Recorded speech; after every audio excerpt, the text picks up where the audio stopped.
It is December the 12th. It is 11:35 a.m. in the morning.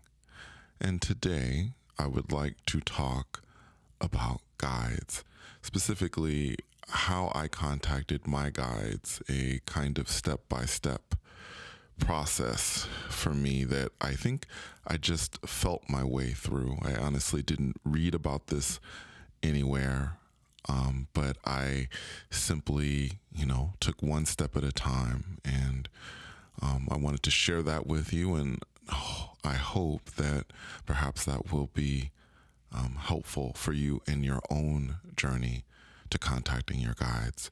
But first, I would like to take a moment to mention a new podcast that I created called Nawi of the Lightning Tribe.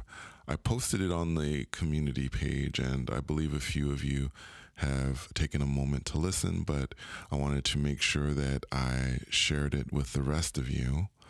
Now, I want you to keep in mind that this is a fictional podcast and that this is not about astral projection. However, some have asked me in the comments, is there any piece of it that has astral projection in it at times? And I have to tell you, of course, because of my experiences, there are bits of it that are influenced here and there with astral projection in mind. But again, this is a fictional story. This is something that I created. Nawi of the Lightning Tribe came to me a few years back, and so I decided to turn it into a podcast. And if you'd like, take a moment to listen. I will leave the link in the description below. So anyway, that's Nawi of the Lightning Tribe. So let me get into guides and my experiences and kind of a step-by-step process for me. So the first time I contacted my guides, I did not feel them in any way, and I did not see them. Now, I'd heard that, when you're out there, you have spirit guides. And I think that in the beginning, I was like, okay, well, I don't think I've ever experienced a spirit guide before, but I was curious to see what would happen if I asked them to take me somewhere. So that first experience, and I've shared that first experience on different platforms, and including this channel.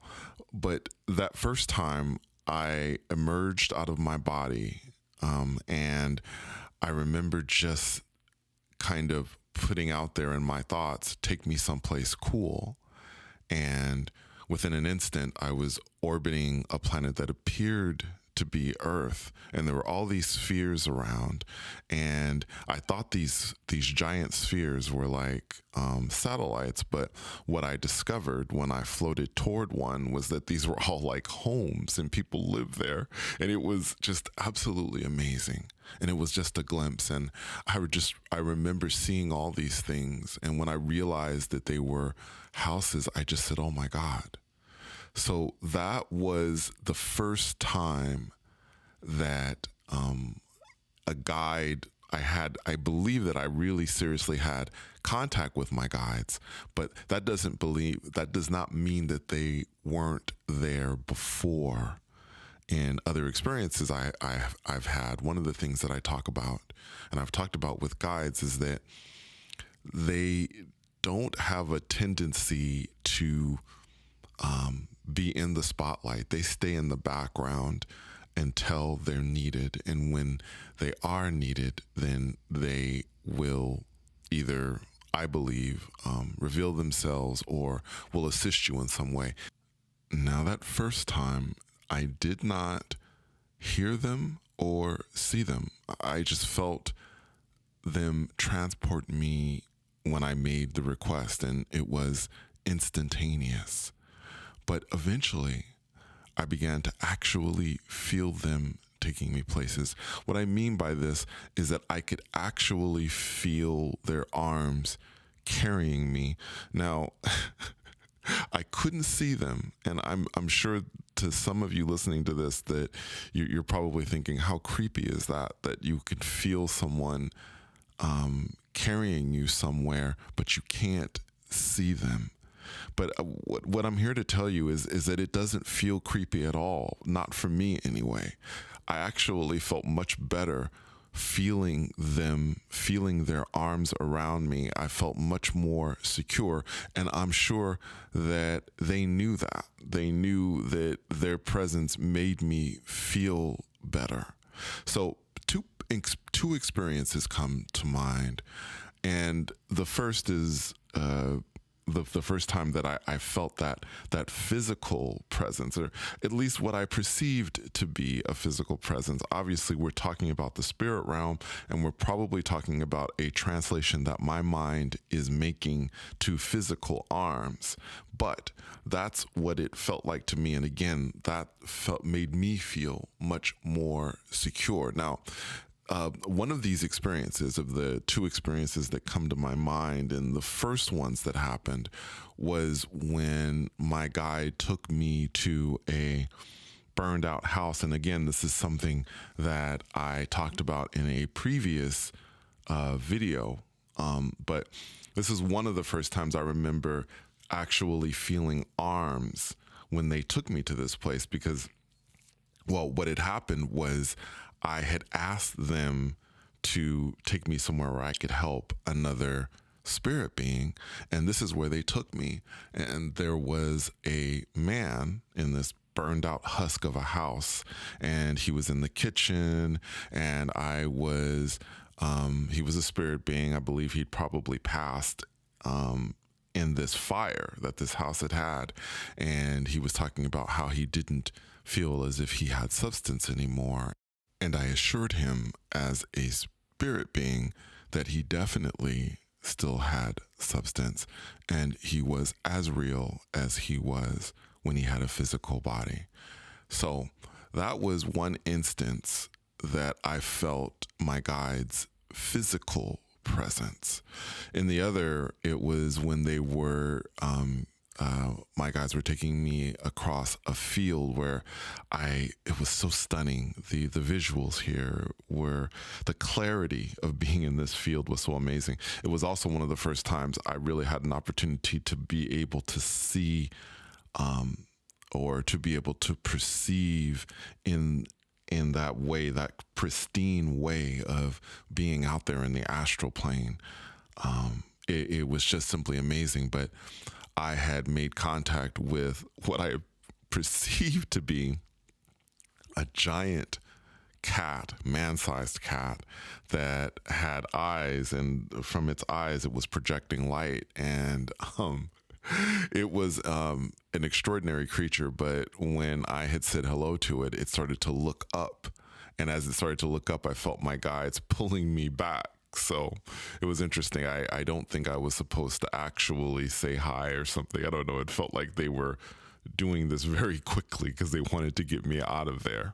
So anyway, those were the two experiences that I had where I actually began to feel something.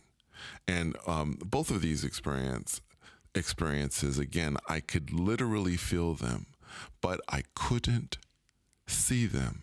And the question at this point, the question that you might be thinking is, if I couldn't see them, but I could feel their arms, how do I know that these were my guides? I'm sure that there are people out there listening to this that are thinking that right now. And the only thing I can tell you is something that I've talked about before on this channel, which is trust your instincts when you are out there.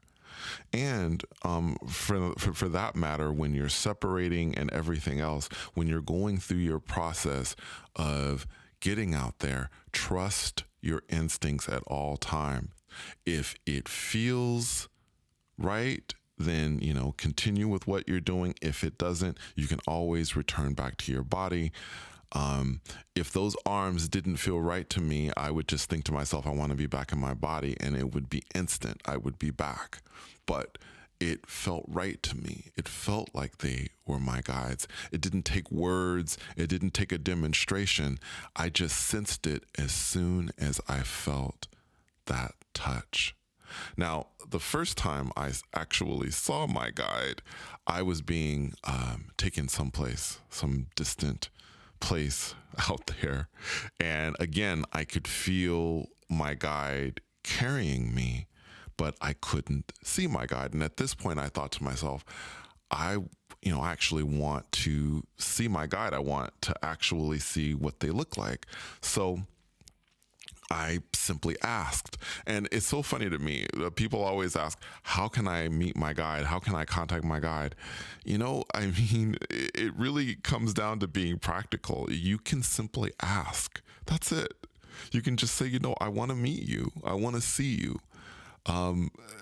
This is something I may have mentioned before with my guides. They're like people. They are definitely like that. My guides have a sense of humor, and they make me laugh sometimes with some of the things that they do. But they're beings. They're people. Just reach out to them. Don't put them on this high pedestal.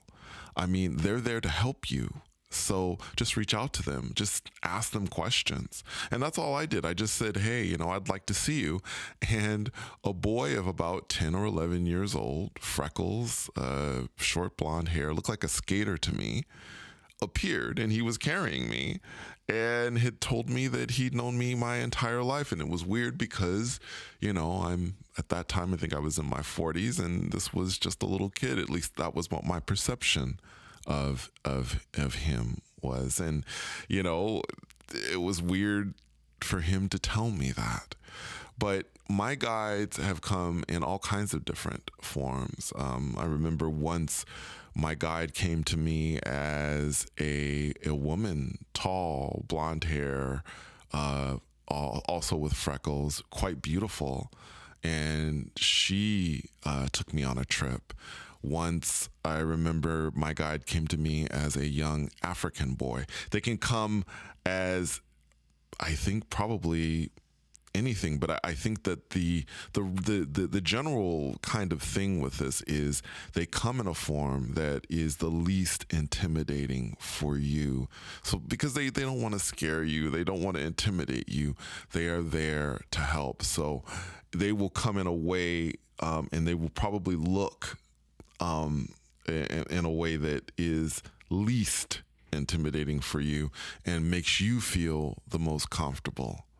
So what have I learned and from all this, and what can I pass on to you?